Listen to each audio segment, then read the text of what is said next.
ሰላም ጤና ይስጥልን እጅጉን የተወደዳችሁና የተከበራችሁ የአዲስ ስፖርት ቤተሰቦቻችን እንደምን አላችሁልን? ከእናንተው ከሆነው ከአዲስ ስፖርት የዩቲዩብ ቻናላችን አዳዲስ ስፖርታዊ ጉዳዮችን ልናካፍላችሁ እነሆ ዛሬም በድጋሚ ተገናኘን። ስለምታደምጡን፣ ስለምትከታተሉን፣ ቆይታችሁን ከኛ ጋርም ስለምታደርጉ እጅጉን ከልብ አድርገን ነው የምናመሰግነው።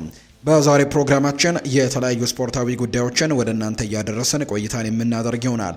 ከነዚህ መካከል ትልልቆቹን የአውሮፓ ክለቦች የተመለከቱ እጅግ በርከት ያሉ ስፖርታዊ ጉዳዮችን ዛሬ እናነሳለን። የአውሮፓ ቻምፒየንስ ሊግም ተጠባቂ ጨዋታዎች ዛሬ ይደረጋሉ። የእነሱንም የጨዋታ ውጤቶች እያነሳን ነው ቆይታን የምናደርገው። የተለያዩ ስፖርታዊ ጉዳዮች ይነሳሉ። እስከ ፕሮግራማችን ፍጻሜ ድረስ አብራችሁኝ እንድትቆዩ በአክብሮት ጋብዛለሁ።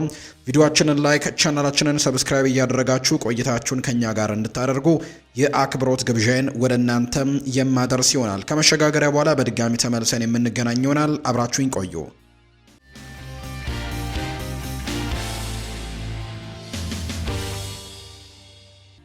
ማንቸስተር ዩናይትድን የተመለከተ መረጃን በማስቀደምን ጀመር። የካራባኦ ወይም ደግሞ የኤፍኤ ካፕ ዋንጫ ከቻምፒየንስ ሊግ በላይ ተደስቼበታለሁ፣ በጣም አስገራሚ ነበር ብሏል ራፋኤል ቫራን ሲናገር።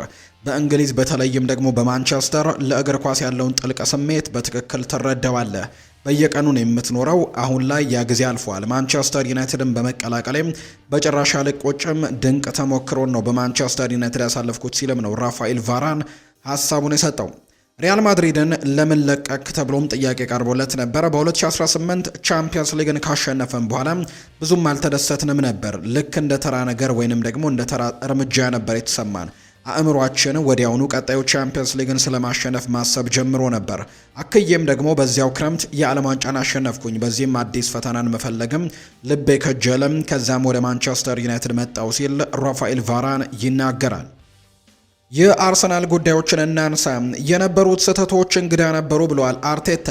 የአርሰናሉ አሰልጣኝ ሚኬል አርቴታ በማንቸስተር ዩናይትድ ጨዋታ የታዩት የቡድን ስህተቶች ያልተለመዱ ሲሉ ገልጿቸዋል። ስለ ጨዋታው ያስታወሱት አርቴታ በጨዋታውን በጥሩ ሁኔታ ጀምረን ነበር፣ በመጀመሪያዎቹ ደቂቃዎች ሙሉ ጨዋታውንም ተቆጣጥረን ነበር ሲል ነው የተናገረው። ነገር ግን ስህተት የእግር ኳስ አንዱ አካል ነው ያለው አርቴታ ያየናቸው ነገሮች ለኛ ያልተለመዱ ነበሩ ሲል ነው የተደመጠው። ከጨዋታው በኋላ ቡድኑ ራሱን እንደጠየቀም የገለጹት አርቴታ በቀጣይ 4 ወራትም ደፋር ለመሆንና ማሸነፍ እንደምንችልም ወሰነናል ሲልም ጭምር ነው የተናገረው። ዛሬ የአውሮፓ ቻምፒየንስ ሊግ ወሳኝ ጨዋታውን ከካይራት አልማቲ ጋር የሚያደርግ ይሆናል። እርግጥ ነው ወደ አውሮፓ ቻምፒየንስ ሊግ ቀጣዩ ዙር ቀደም ብለው ማለፋቸውን ካረጋገጡ ቡድኖች መካከል ቀዳሚው ነው። አርሰናል ባደረጋቸው 7 የመጀመሪያ ዙር ጨዋታዎች 7ቱን የሚያሸነፈ ብቸኛው ቡድንም እንደሆነ ይታወቃል። ዛሬ ግን ከካይራት ጋር ወሳኝ መርሃ ግብሩን ያደርጋል። የመጨረሻውን የአውሮፓ ቻምፒየንስ ሊግ የምድቡን ጨዋታ። ቸልሲን የተመለከቱ መረጃዎችን እናንሳ። ኮል ፓልመር አይነኬ ተጫዋች ነው ብሏል። ሊያም ሮዝኒየር ነው ይህንን ሀሳብ የሰጠው። የሰማያዊዎቹ አሰልጣኝ ሊያም ሮዝኒየር ኮል ፓልመር በቼልሲ ቤት በጣም ደስተኛ ነው ሲል ተናግሯል። ፓልመር የማይነካ ተጫዋቻችን ነው ያሉት አሰልጣኙ እሱ አስደናቂ ተጫዋች ነው፣ ለሱ የሚነገሩት ነገሮች ሁሉ ሐሰተኛ ናቸው ሲልም ነው የተናገረው። ስለ ፓልመር ቆይታ ከኃላፊነታቸው ጋር ተናግረው እንደሆነ የጠየቁት ሊያም ሮዝኒየር ማረጋገጫ የመጠየቂያ ምንም አይነት ምክንያት የለም ሲልም ነው የመለሰው። ስለ ፓልመር የሚወጡ መረጃዎች ምንጫቸው እንደማይታወቅ የገለጹት አሰልጣኙ በዚህ ጉዳይ መነጋገርም አያስፈልገኝም ሲሉ ጭምር ነው የተናገረው።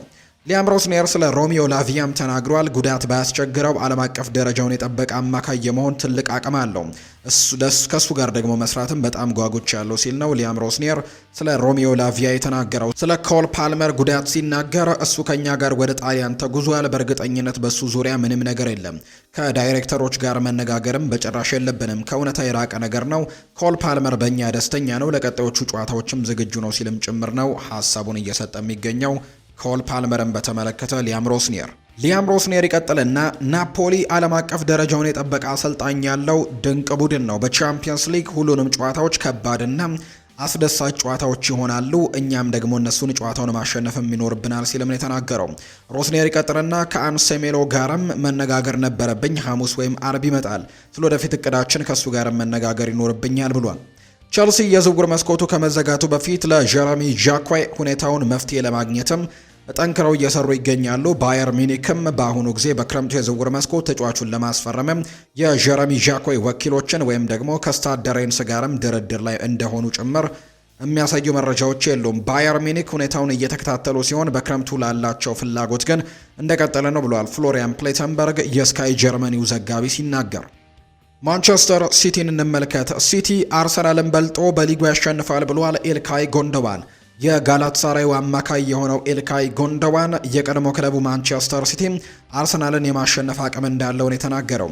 ማንቸስተር ሲቲ አርሰናልን አሸንፎ የፕሪሚየር ሊጉን የማንሳት አቅም እንዳለው አሁንም አምናለሁ ሲል ኢልካይ ጎንደዋን ይናገራል። ቡድኑ በምርጥ አቋሙ ላይ ከሆነም ሳይሸነፍ ለረጅም ጊዜ መጓዝ እንደሚችል ሁላችንም እናውቃለን ሲልም ጨምሮ ነው የተናገረው። በአሰልጣኙና በቡድኑ ተማመናለሁ፣ ጥሩ ነገር እንዲገጥማቸው ከወዲሁ እመኝላቸዋለሁ ሲልም ጭምር ነው የተናገረው ኢልካይ ጎንደዋን። ዛሬ በአውሮፓ ቻምፒየንስ ሊግ እርስ በርስ ጨዋታቸውን እንደሚያደርጉ ይታወቃል። ጋላታሳራይና ማንቸስተር ሲቲ መርሃ ግብራቸውን የሚያደርጉ ነው የሚሆነው። ዲየጎ ዳሎ የሰራብኝ ጥፋት ከባድ ነበር ብሏል ጀረሚ ዶኩ። የማንቸስተር ሲቲው ተጫዋች ዶኩ የማንቸስተር ደርቢ ላይ ዲየጎ ዳሎ በሰራበት ጥፋት ከባድ ሊሆን እንደሚችል ነው የገለጸው። ምስሉ ላይ እንደተመለከታችሁት የሰራብኝ ጥፋት የእውነት ከባድ ነበር፣ ለረጅም ጊዜ ከሜዳም ሊያርቀኝ ይችል ነበር ሲል ነው ጀረሚ ዶኩ የተናገረው። አክሎም ነገር ግን እንደመታደል ሆኖ ሁሉም ነገር ጥሩ ነገር ሆኗል፣ አሁን ላይ ያለፈ ነገር ነው ሲልም ነው የተደመጠው። እስካሁን ድረስ ካጋጠመው አጥቂዎች መካከል ላንተ ከባዱ አጥቂ የትኛው ነው ተብሎ ሊሳንድሮ ማርቲኔስ የማንቸስተር ዩናይትዱ ተጫዋች ጥያቄ ቀርቦለት ነበር። ሃላንድ ሲል ነው ምላሹን የሰጠው። ጠንካራና በጣም ፈጣን ተጫዋች ነው። እሱ ሜዳ ላይ ካለ ለአንድ ሰከንድ እንኳን ትኩረትን ማጣት አትችልም። እሱ ግማሽ ሜትር ብትሰጠው የሚያስቆጥርብህ አይነት ተጫዋች ነው። ሃላንድን አከብረዋለሁ ምክንያቱም በሜዳ ላይ የተከበረ ሰው ነው። ሞኝነት ወይም ተገቢ ያልሆነ ነገርን አያደርግም። ስለዚህም እሱን እመርጣለሁ። ጠንካራ ተጋጣሚ እሱ ነበር ሲልም ነው የተናገረው። ሊሮይ ሳኔ ይናገራል። ፔፕ ጓርዲዮላ የዘመናዊ እግር ኳስ ዋና አርክቴክት ነው።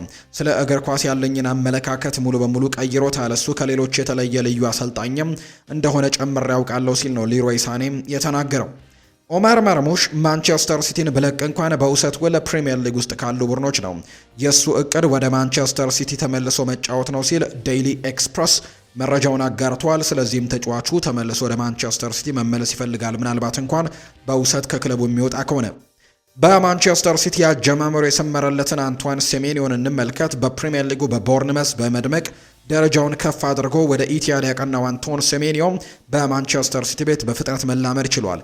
ከጋናዊ አባቱና ፈረንሳዊ እናቱ በፈረንጆቹ 2000 በእንግሊዝ የተወለደው ሴሜኒዮ በሊጉ ደማቅ እንቅስቃሴን እያደረጉ ከሚገኙ የፊት መስመር ተጫዋቾች መካከል አንደኛው እንደሆነ ይነገራል። ሴሜኒዮ በልጅነቱ በአርሰናል፣ ቶትናም ሆትስፐርስ እና ሚልዎል እግር ኳስ ክለቦችም ያልተሳካነ ሙከራ ያደረገ ሲሆን በ15 ዓመቱ በክሪስታል ፓላስም አትችልም ተብሎ መባረሩ የሚታወስ ነው። ከዛ ውጣ ውረዶችና ተስፋ መቁረጥ በኋላ በ2017 የሻምፒዮንሺፑን ቡድን ብሪስቶል ሲቲን አካዳሚን የተቀላቀለው ተጫዋቹ በክለቡ ስኬታማ ጊዜን አሳልፏል። በብሪስተል ባሳየው ብቃት ነው የፕሪሚየር ሊጉን ቡድን ቦርንመዝን በፈረንጆቹ 2023 በ10 ሚሊዮን ፓውንድም እንዲቀላቀል ያስቻለው።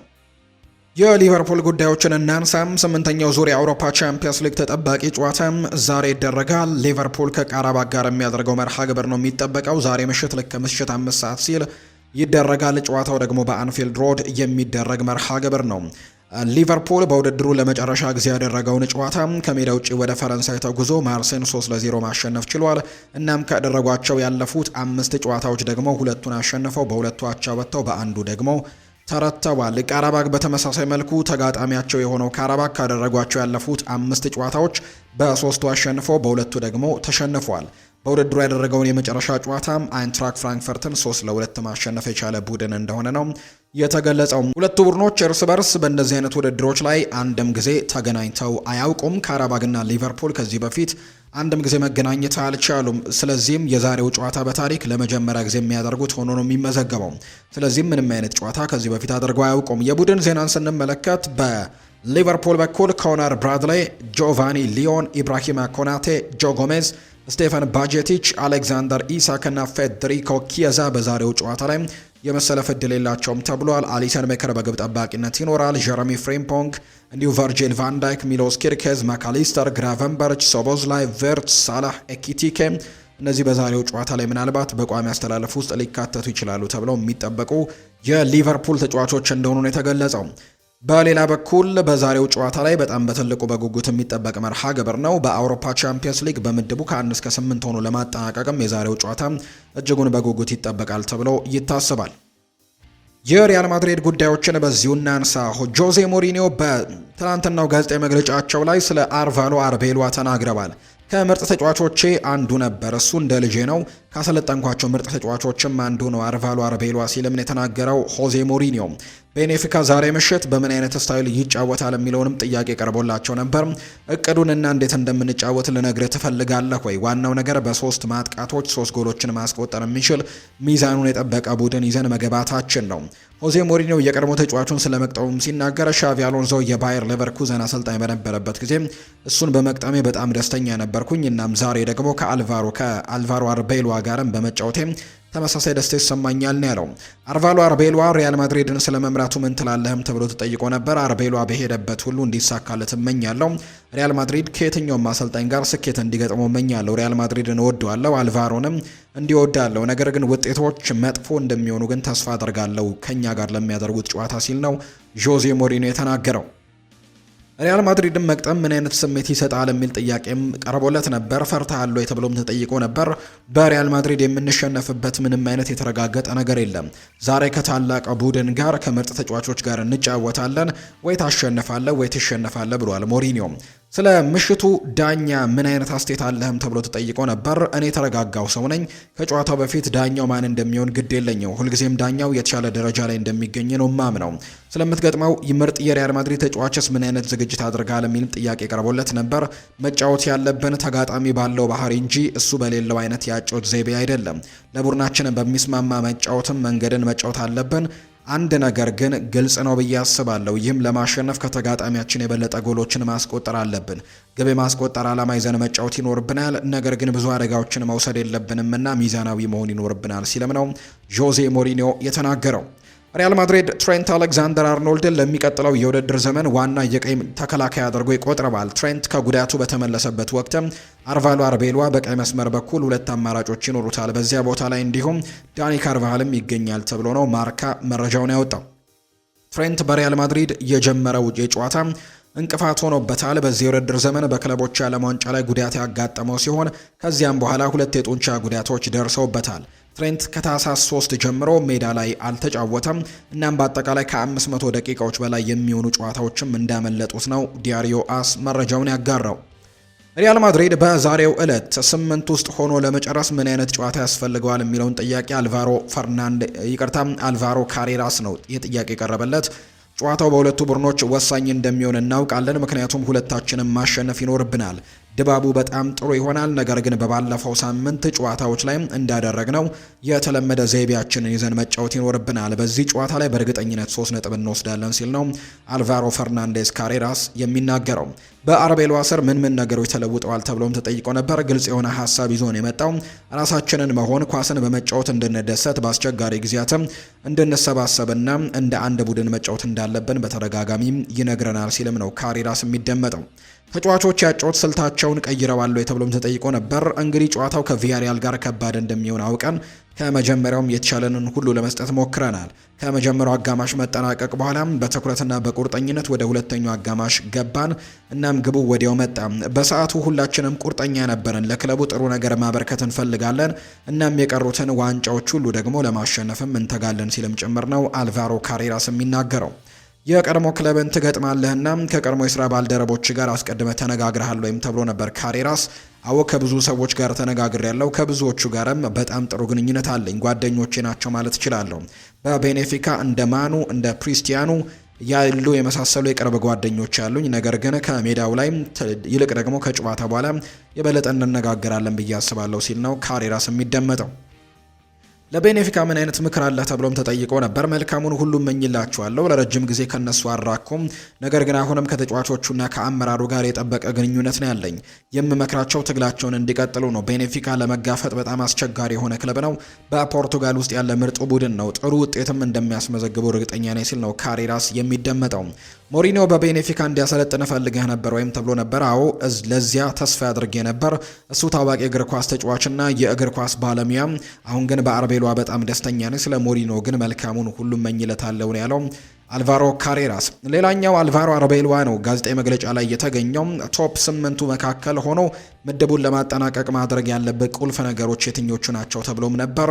ለኛ በጣም አስፈላጊው ጨዋታ ነው። በጣም ትልቅ የሆነ ቡድን ላይ 3 ነጥብ እንፈልጋለን።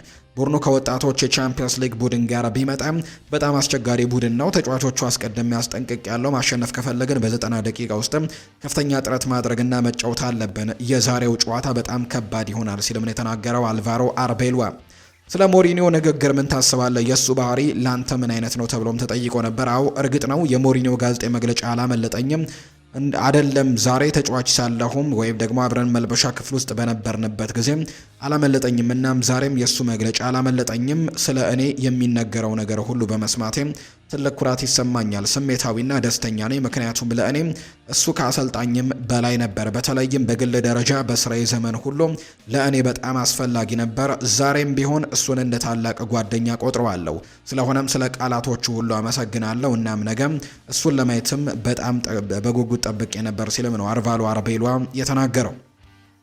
ሞሪኒዮ በባህሪው እንግዳ የሆኑ ነገሮችን የሚናገር አሰልጣኝ ነው። እናም በንግግሮች መሀል የእሱን ስታይል ትጠቀማለህ ወይም ደግሞ እሱን ለመሆን ትሞክራለህ ወይ የሚልም ጥያቄ ቀርቦለት ነበር። ይህንን በመጀመሪያ ቀን ተናግሬዋለሁ። እንደ ጆዜ ያለ ማንም አይኖርም።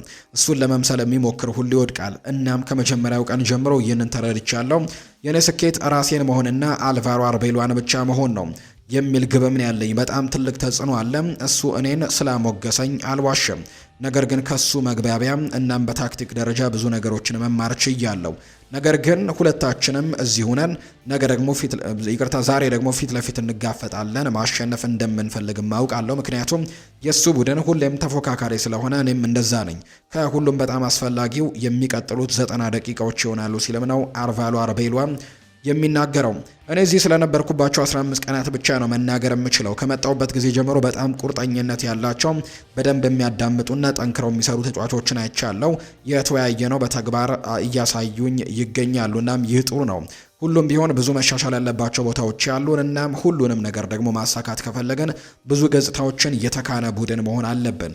ይህ ደግሞ ስራንና ስልጠናንም የሚጠይቅ ነው ብለዋል አልቫሮ አርቤሎዋ። ጁድ ቤሊንግሃም እውነቱን ለመናገር በትክክል የሚያስደንቅ ተጫዋች አይመስለኝም ነበር። ነገር ግን ከመጀመሪያው ቀን ጀምሮ ልዩ ኳሊቲ ያለውና ተሰጥኦ ያለው ተጫዋች መሆኑን ግን ተመልክቻለሁ። አንድን ነገር የምታውቀው በቅርበት ስታየው ነው። እናም የበለጠ የሚያስደንቅ ነገር እሱ ላይ ተመልክቻለሁ። ነገር ግን ከሁሉም በላይ ግን በሱ የውስጥ መሪነት መንፈስም ለማየት ችያለሁ። ብዙ ጊዜ ከጨዋታው 48 ሰዓት በኋላ ተጫዋች በማሞገስ አልታወቅም። ነገር ግን የእሱን ቁርጠኝነት በስልጠናና በአመራር ደረጃም በሚገባ አሳይቶኛል። ጁድ ቤሊንግሃም ሜዳ ላይ ብዙ መስራት የሚችል ተጫዋች ነው። በባዶ ቦታዎች ላይም አስተዋይ ነው። የጨዋታን ፍሰት ይገነባል እና ምርጥ ሽቶችም አሉት። ወጣት ነው እናም ደግሞ ሰፊ ልምድም ያለው ለብዙ ዓመታትም የሪያል ማድሪድ የማዕዘን ድንጋይ የሚሆን ልጅ ነው ሲልም ጭምር ነው አልቫሮ አርቤሎዋ የተናገረው። በቪኒሲዮስ ጁኒየር እና በኤምባፔ መካከል ሽርክና መገንባት ከግቦች መካከል አንዱ ነው ወይ ተብሎም ተጠይቆ ነበር። በሜዳ ላይ ያሉ ግንኙነቶች ቁልፍ ናቸው። እናም ብዙ ጊዜ እነዚህን ግንኙነቶች ማጎልበት እንደሚያስፈልጋቸው ሳይነገር ይቀራል። ቪኒና ኬሊያን በደንብ ተዋህደው ቦታቸውን በብቃት የሚያገኙ ተጫዋቾች ናቸው። እነሱና ቤሊንግሃም በዓለም ላይ ካሉት 3 እጅግ በጣም ያልተጠበቁ ተጫዋቾች መካከል ሁለቱ ሊሆኑ ይችላሉ። ነገር ግን ሌሎች ብዙ መፈተሻ የሚገቡት ገጽታዎች አሉ። ተጫዋቾች ቦታቸውን መቀየርና መንቀሳቀስ ይችላሉ። እናም እኛ ደግሞ መስራት ያለብን በዚህ ጉዳይ ላይ ነው። እናም በዚህ ላይ እየሰራን እንገኛለን። ከጊዜ በኋላ ብዙ ሙቭመንቶችንም እንጠቀማለን ብዬ አስባለሁ ሲል ነው አርቤሎዋ የተናገረው። አርዳ ጉለር የቡድኑን አመራር ለመረከብ ዝግጁ ነው ብለህ ታስባለሁ የሚል ጥያቄ ቀርቦለት ነበር። በአሁኑ ጊዜ እኔ በሱ ላይ ስላየሁት ነገር ብቻ ሳይሆን መናገር የምችለው እሱ ትልቅ አቅም፣ ጠንካራ ተሰጥኦ፣ ታላቅ እይታ፣ ጥሩ እገዛና የጨዋታ አቅጣጫንም እንዲሁ መቀየር የሚችል ችሎታ ያለው ተጫዋች ነው። እሱ ወጣት ተጫዋች ነው። ለማዳበርም ብዙ እና ሰፊ ጊዜዎች አሉት። ነገር ግን ድንቅ ጥረት እያደረገ ነው። በመከላከሉ ጥረት የተደከመውን ጨዋታ ነብስ ይዘራበታል። ጉለር ለኛ በጣም ትልቅ ጥቅም ያለው ተጫዋች ነው። እኛም ደግሞ መሃል ሜዳ ላይ ጎልቶ እንዲወጣ ማድረግ እንፈልጋለን። በእነዚህ ሁሉ ቦታዎች ላይ ማዳበርም በጣም አስቸጋሪ የሆኑ ጨዋታዎችንም ሲመጡ ያን ጊዜም በዓለም አቀፍ ደረጃ በጣም አስፈላጊ ተጫዋች መሆኑን ያሳያል ሲል ነው አልቫሮ አርቤሎዋ የተናገረው። የቶተናም ተጫዋቾች በምን ሁኔታ ላይ ይገኛሉ የሚለውን እንመልከት። የቶተናም ተጫዋች ራንደል ኮሎሞአኒ እና እንዲሁ ዊልሰን ኦደበርት በዛሬው ዕለት ወደ አየር ማረፊያ ሲሄዱ መጠነኛ የመኪና አደጋ አጋጥሟቸው ነበር። ተጫዋቾቹ ጉዳት እንዳልደረሰባቸው እናም በመልካም ጤንነት ላይ እንደሆኑ አሰልጣኝ ቶማስ ፍራንክ ይፋ አድርገዋል። የመኪና አደጋው መንስኤ የጎማ መፈንዳት ችግር መሆኑን አሰልጣኙ ይፋ አድርገዋል። ቶማስ ፍራንክ አክለውም ተጫዋቾቹ በዛሬው ጨዋታ ላይ መሳተፍ እንደሚችሉም ዘግይተው ወደ ጀርመን እንደተጓዙም ጭምር ነው የተናገሩት። መጠነኛ ጉዳት ቢደርስባቸውም ነገር ግን ሙሉ ለሙሉ ጉዳት እንዳልደረሰባቸውና ለዛሬው ጨዋታ ግን እንደሚኖሩ ጭምር ነው የተናገሩት አሰልጣኝ ቶማስ ፍራንክ። የተወደዳችሁና የተከበራችሁ ቤተሰቦቻችን ለዛሬ ያዝንላችሁ አዳዲስ ስፖርታዊ ጉዳዮቻችን እነዚህ ነው የሚመስሉት። ስላደመጣችሁን፣ ስለተከታተላችሁን ቆይታችሁም ከኛ ጋር ስለነበር እጅጉን ከልብ አድርገን እናመሰግናለን። ፏር ባህሩ የዛሬውን ፕሮግራም እየመራው ከእናንተ ጋር ቆይታን አድርግ ያለው። በቀጣይ ፕሮግራሞቻችን ሌሎች ስፖርታዊ ጉዳዮችን፣ ሌሎች አዳዲስ መረጃዎችን አካተን በድጋሚ ተመልሰን የምንገናኝ ይሆናል። ስላደመጣችሁኝ፣ ስለተከታተላችሁኝ ቆይታችሁም ከኛ ጋር ስለነበር ከልብ አድርገን ነው የምናመሰግነው። በቀጣይ ፕሮግራሞቻችን መልሰን እንገናኛለን። መልካም ጊዜ እንዲሆንላችሁም በአክብሮት ተመኘው።